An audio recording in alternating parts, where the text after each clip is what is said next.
abịakwana m ọzọ tata ndị be anyị ndewonu nke onye chiri ya zere na m ekene onye ukwu na-ekene onye nta na-ekene nwoke na-ekene nwaanyị na-asị na ọ ga-adịla anyị niile mma.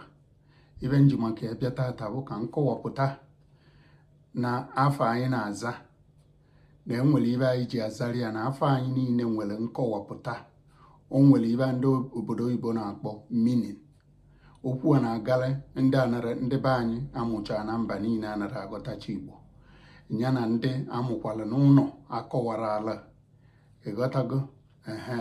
Afọ ndị Igbo so na mba na-agaba na-abụ afọ amụọ nwa abụ onye afa ịma anabachela echiche na ya, and afọ ahụ bụ the highest prophecy, the highest wish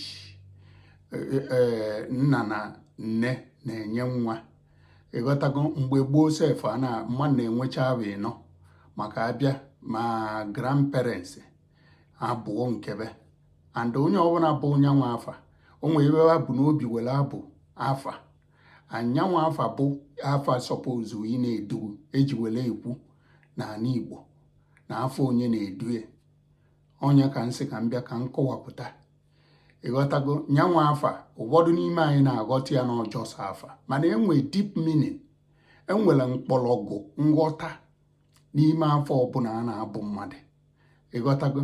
Maka na onwere onye a na-abụ afa like otu ndị Hausa si otu ndị ọcha si abụ afa.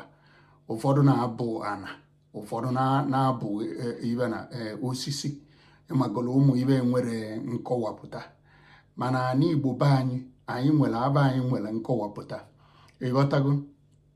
Ịbịa kịta ibe dịka Chinedu ịbụ na nkọwapụta ya bụ na Chukwu na-edu onye nwe ọhụ ka ọ dozele ịma na abaghị nwere meaning, na abaghị nwere ezigbote nghọta na ibe ọbụla ị na-eme ịfụ na ị ya na-eme maka na Chineke ịtụkwasị Chineke obi, maka na Chukwu okike abịa ma na-edugwu ibe nyanwa afa pụtara.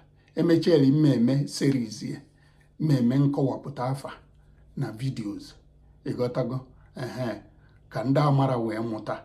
Mana abịa m ka ntụnye ya bụ okwu ọnụ maka na ibe anyị nwee ikwu na chanel a gbasara ndụ anyị asị Igbo people ori nne wee sị ka m bịa ka m kọwapụta nke a ịghọtago. Maka na o nwee ndị ọ na-agala nwekwe ndị nwee ike ịnidie aba biko onye ọbụla mara na aba abụrụ ya n'ala Igbo, maka na o nwere parents na-egwu isi ụmụ bad ịghọtago. So onye ọbụla abụrụ afa ma a na-aba nwe meaning, ọ bụrụ na ịghọtara jekwulu ofu onye na ezinụlọ gị ma maghị ma papa gị ma ọnkụlụ gị ya abụrịrị onye ịjụtara meaning of abaghị igwezieri echedo onwe gị ịghọtago.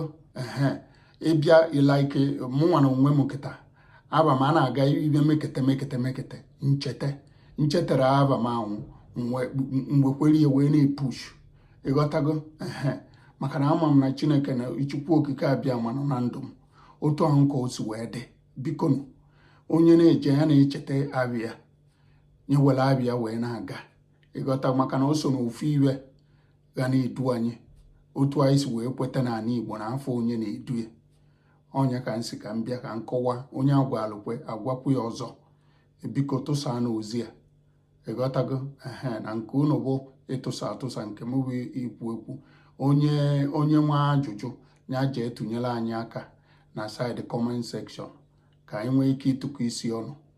Ngwa ọka akwụkwọ nwanne unu nwoke Kenechukwu anyị enwe na next video. Ngwa ka ọ dị na ọ ga-adịla anyị niile mma.